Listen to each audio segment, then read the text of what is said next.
Thomas the Tank Engine adores running his own branch line. He and his two faithful coaches, Annie and Clarabelle, know everyone on the line and everyone knows them.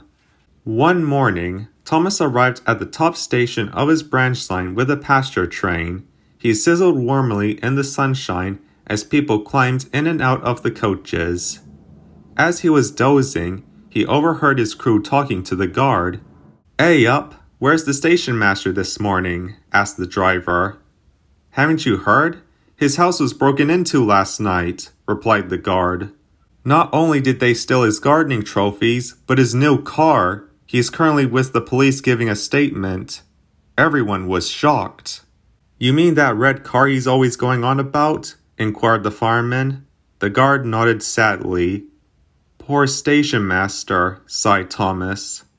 Soon, it was time to leave. The guard climbed into Clarabelle, blew his whistle, and waved his green flag.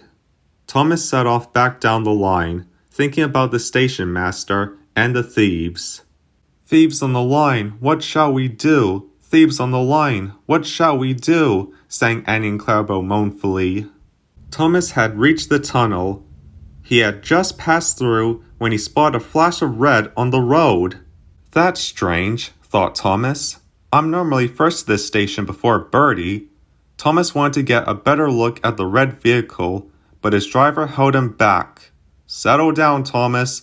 We're not racing Bertie if that's what you're thinking." "I don't think that's Bertie, driver," puffed Thomas. The fireman peered out of the cab. "It isn't Bertie. I can't tell who it is, though."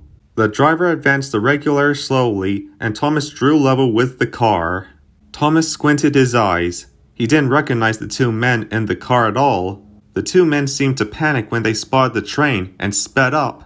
Thomas then realized what was going on and whistled loudly. "Stop! Thieves!" he called out. Thomas tried his hardest to keep up with the thieves, but he knew the road wouldn't run alongside his rails for long.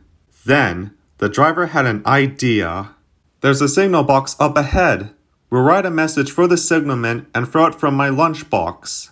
So the fireman wrote on a piece of paper to alert the signalman of the thieves and place it inside the lunchbox.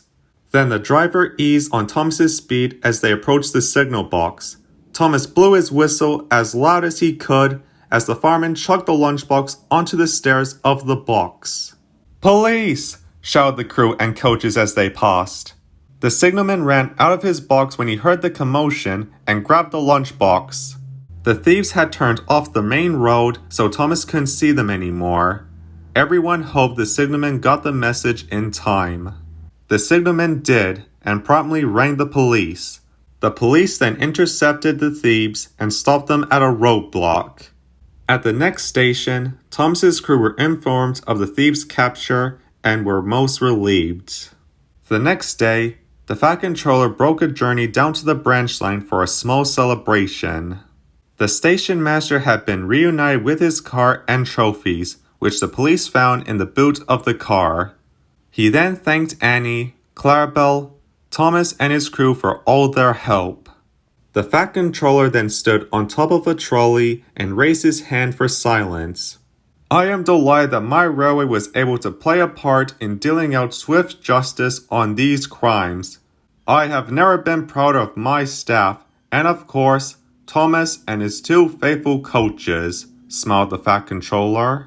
Everyone applauded. Thomas just blushed brightly and wished happily.